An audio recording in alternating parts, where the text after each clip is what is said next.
Қайырлы күн баршаңызға, менің каналыма қош келдіңіздер. Сіздермен бүгін ерекше тәсілде нанды пісіреміз.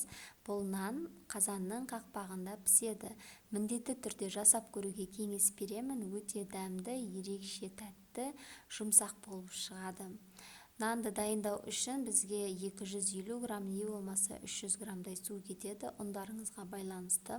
Бір ас қасық ашытқымызды салып жақсылап араластырып, бетін жауып бір шетке қоямыз. 500 грамм електен өткізілген ұнымызға бір қасық тұз, бір қасық секер және де сұйық майымызды құямыз.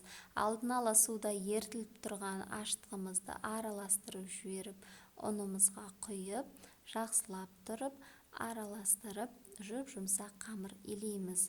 Қамырды илеп болғаннан кейін бетін жауып, 1 сағатқа жылы жерге қоямыз. 1 сағаттан кейін біздің қамырымыз ашып тұрады. Осылай бетін бір қайтарып жіберіп, қазанымызды дайындауға кірісеміз.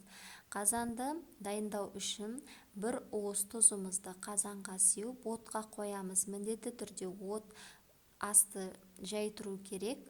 Қатты тұрса, қазан да қақпақ та күйіп кетеді.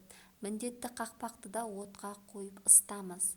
Енді қамырымызды екіге бөліп алып, осылай қолымыздың көмегімен басып, ортасын қаттырақ басамыз. Егерде сіздерде узор жасайтын құрылғы болса, сонымен бастаңыздар болады, болмаса енді осылай шаңышқымен түйресеңіздер де болады.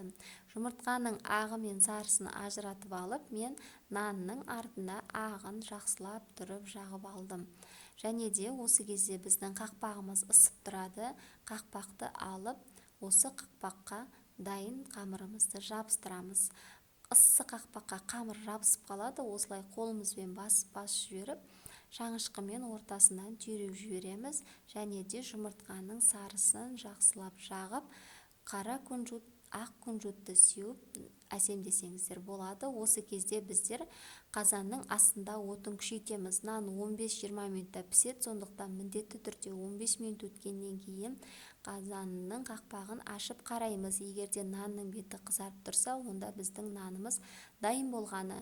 Екінші қамырды дәл осы тәсілмен пісіреміз, бірақ біріншіден міндетті түрде қақпағын жуып, қайтадан ыстып барып дайындайсыз. Егерде бұл видео сіздерге пайдалы болған болса, міндетті түрде каналға тіркеліп, лайк басып, пікір қалдыруды ұмытпаңыздар. Астарыңыз дәмді болсын. Сіздермен бірге болған Камила.